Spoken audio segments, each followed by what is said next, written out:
Hello, Gene Schwimmer here. Welcome to today's vlog. It looks like the main subject is going to be, again, an update on the Reade allegation against Joe Biden of sexual assault, because new things keep happening. I keep wanting to get off this subject and something else happens. I hope, well, today is Friday, so for me, I hope next week I can get off this subject, but for you, you're seeing it on Monday, so for you, I hope the rest of the week or sometime during the week I can get off this subject, because there are other things I want to talk about. And in fact, today there are two small items I want to cover first, and then we go on to the Tara Reade stuff. And well, actually one of the short items is related to the Tara Reade. But you have to cut me a little slack here. Hang on, I will get to it. The first thing I want to talk about, it's very short, but well, I'm just going to put up this tweet. It's a tweet from Ronna McDaniel. She is chairwoman of the Republican Party and also the daughter of Mitt Romney. So Ronna, if by any chance you see my vlog, could you please talk to your father, your rhino Republican in name only father, and see what's going on with him? Maybe get him to act like a Republican every once in a while. Wouldn't hurt.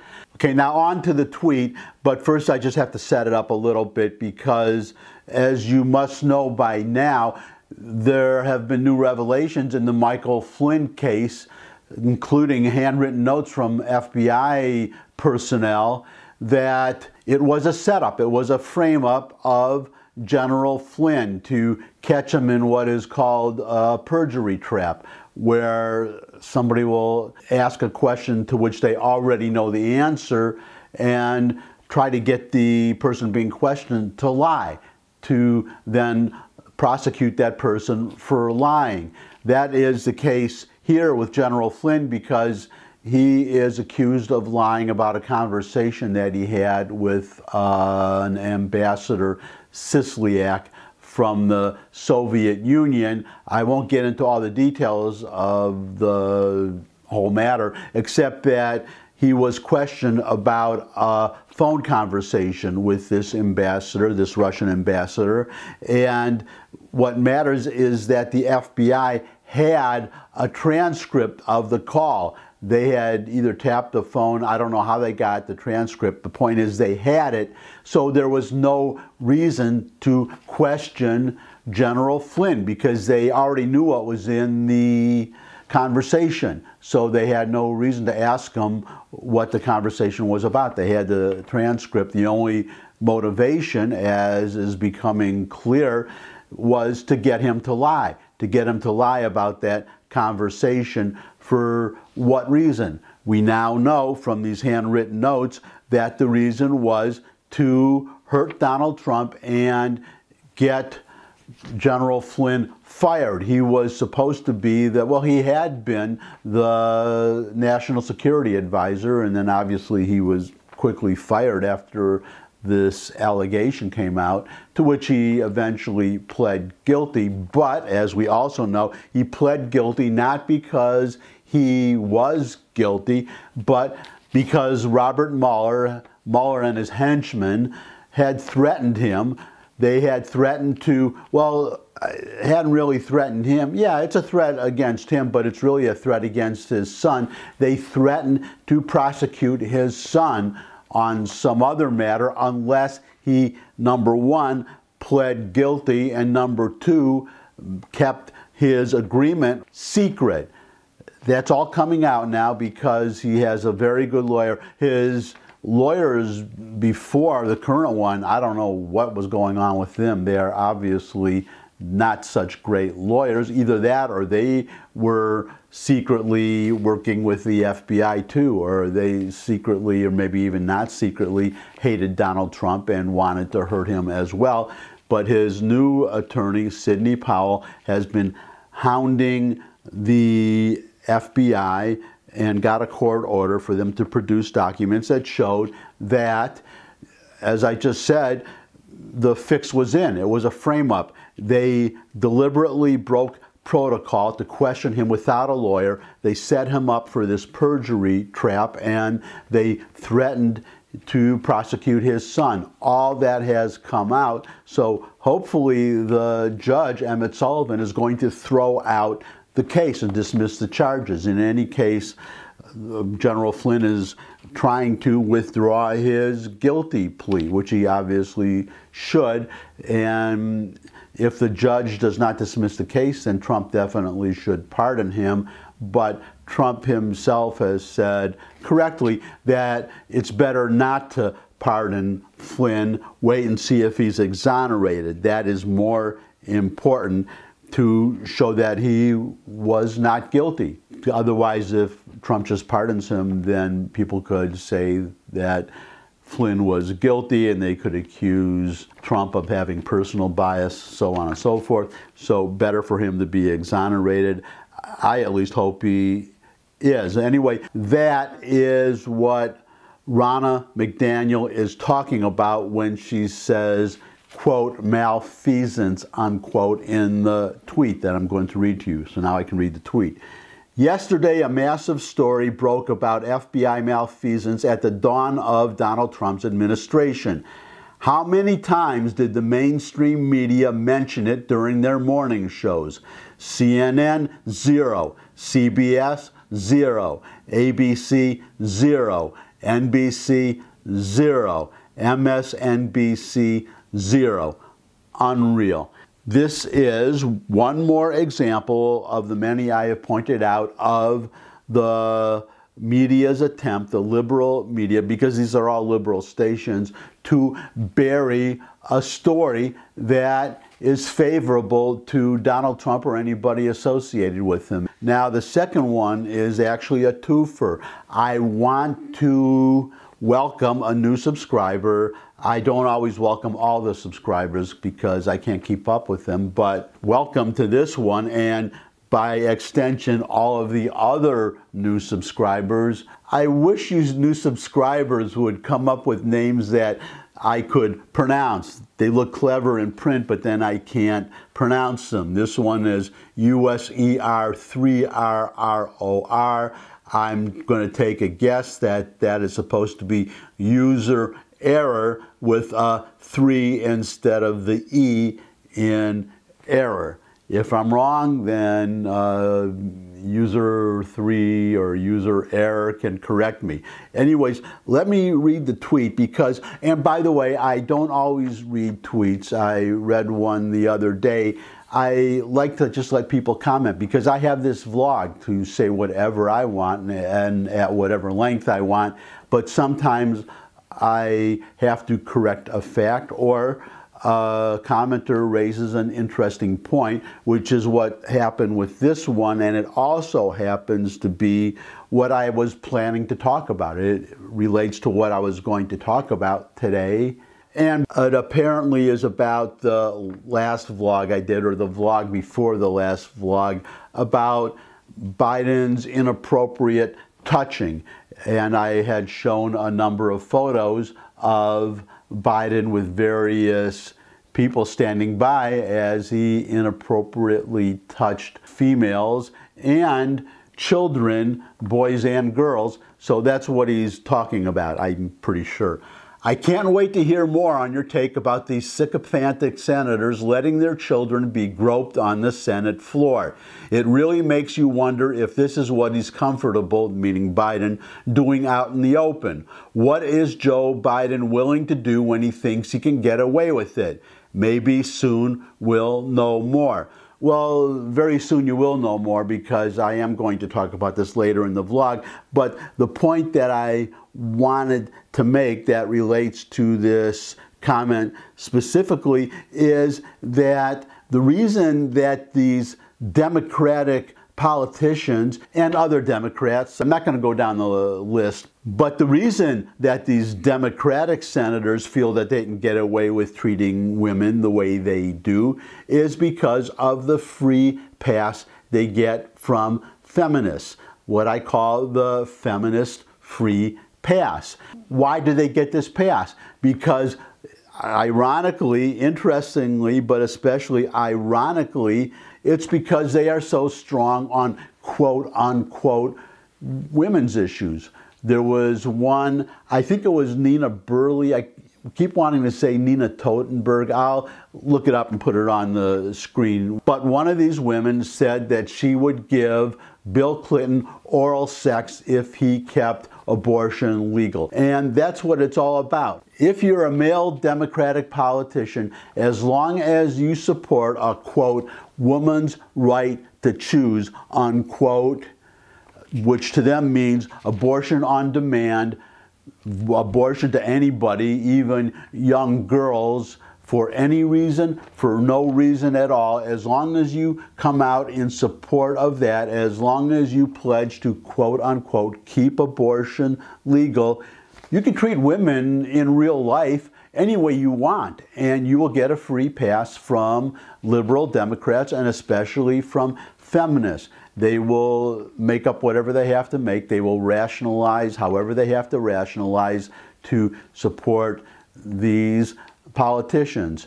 I have to make an exception, except, as I've said in the past, a lot of Bernie Sanders supporters. They have been standing on their principles. They have been principled and consistent. And I would also add, to be fair, Mika Brzezinski.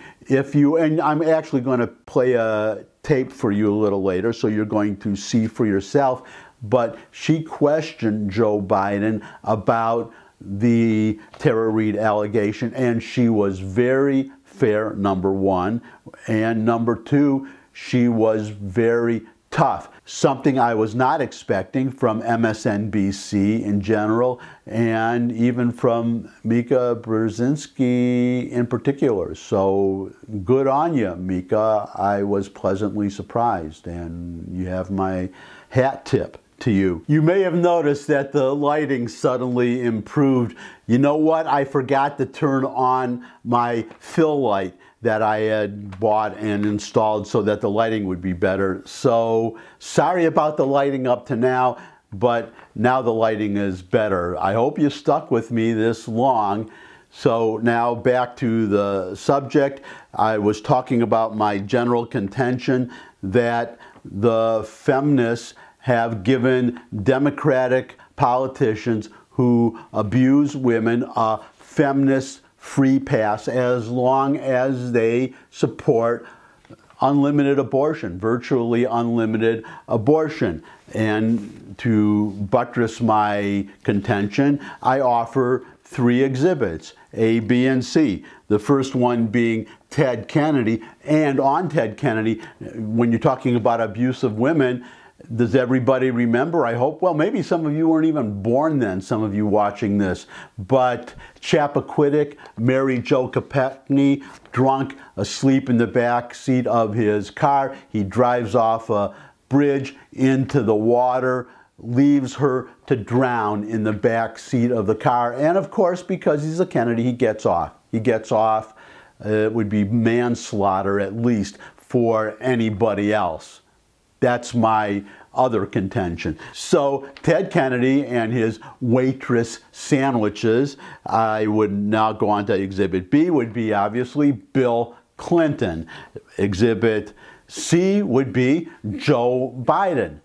And finally, I would mention another senator, Bob Packwood. Bob Packwood was accused of sexual harassment. Well, it was demonstrated that he was a sexual harasser, and he was forced to resign from the Senate.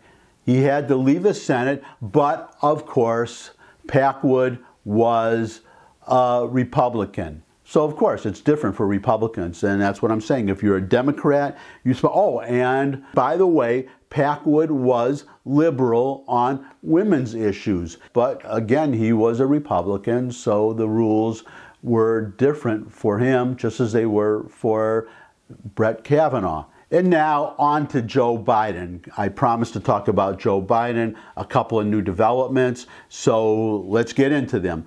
The first one, just an article, short one. Tara Reade says she is willing to testify under oath. 2020 presidential candidate Joe Biden's accuser is willing to testify under oath, she told the Daily Caller News Foundation on Thursday. The former vice president has remained silent on Tara Reade's allegations of sexual assault. That's no longer true. I'm going to get into that in a minute. The former vice president has remained silent on Tara Reade's allegations of sexual assault, ignoring many requests for comment from the DCNF, that's the Daily Caller News Foundation, on the matter. But his accuser told the DCNF on Thursday that she would be willing to testify about her allegations under oath. Biden has not responded to a request for comment as to whether he would be willing to testify under oath. And let us not forget that Brett Kavanaugh had to testify under oath. It was quite a lengthy testimony that he had to give under oath. So let's see if Biden does the same thing, which gets us to the last item on Joe Biden. I complimented Mika Brzezinski earlier about her questioning of Joe Biden. Now you can watch it on tape. You can watch a portion of, I'm going to link to the entire interview, but it's about 20, almost 20, I think 18 minutes, so I can't play the whole thing for you now, but I'm linking to it so you can and should, I recommend, watch the whole thing. But for now, I'm just going to play an excerpt. But first, let's just set it up with this article. Joe Biden left speechless as he tries to explain why he can't search Tara Reade's name in Delaware records. Former Vice President Joe Biden struggled, and he really did struggle, as you're going to see. Former Vice President Joe Biden struggled to answer questions Friday morning from, quote, Morning Joe, unquote, co-host Mika Brzezinski over his reluctance to release records contained in his Senate papers at the University of Delaware. I discussed these papers and his refusal to release the papers in I think it was my last vlog, so I refer you to that for more detail. But for now, here is the actual interview, or the excerpt from the interview, and again, I have the whole thing linked to in the description, but watch and listen, and then come back to me for my final comment. So, personnel records aside, are you certain there was nothing about Tara Reade in those records? And if so, I am absolutely certain. Why not approve a search of her name in those records? Approve a search of her name? Yes, and reveal anything that might be related to Tara Reade in the University of Delaware records. There is nothing. They wouldn't. They're not there. And if they, if it's, I don't understand the point you're trying to make. The point I'm trying to make is that there are no personnel records by definition.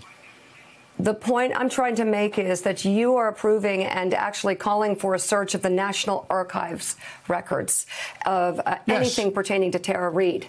I'm asking why not do the same in the University of Delaware records, which have raised questions because they were supposed to be revealed to the public and then they were sealed for a longer period of time. Why not do it for both sets of records? Because the material in the University of Delaware has no personnel files, but it does have a lot of confidential conversations that I had with the president about a particular issue, that I had with the heads of state of other places, that would not be something that would be revealed while I was in public office or while I was seeking public office. It just stands to reason, to the best of my knowledge, no one else has done that either. I'm just talking about her name, not anybody else in those records. A search for that.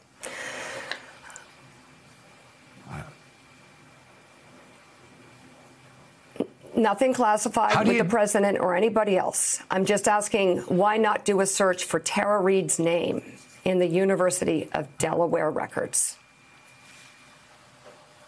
Look, I mean, who does that search? The University of Delaware. Perhaps you set up a commission that can do it. I don't know. Whatever is the fairest way to create the most transparency. Well, this is, look, Mika, she said she filed a report. She has her employment records still. She said she refiled a report with the only office that would have a report in the United States Senate at the time. If the report was ever filed, it was filed there, period. Welcome back. I don't think I have to add anything to what you just saw and heard. It really speaks for itself. So I'm just going to say that's it for today. Thumbs up if you like this video. Share it with anybody you think would also like the video. You can put any comments you might have below the video. There's a comment section there. You can also put any questions you might have, suggestions for future topics. You can emulate User Error, my new subscriber, and subscribe yourself if you haven't already. And finally, come back and see me again. I look forward to seeing all of you again. And until I do see all of you again, bye.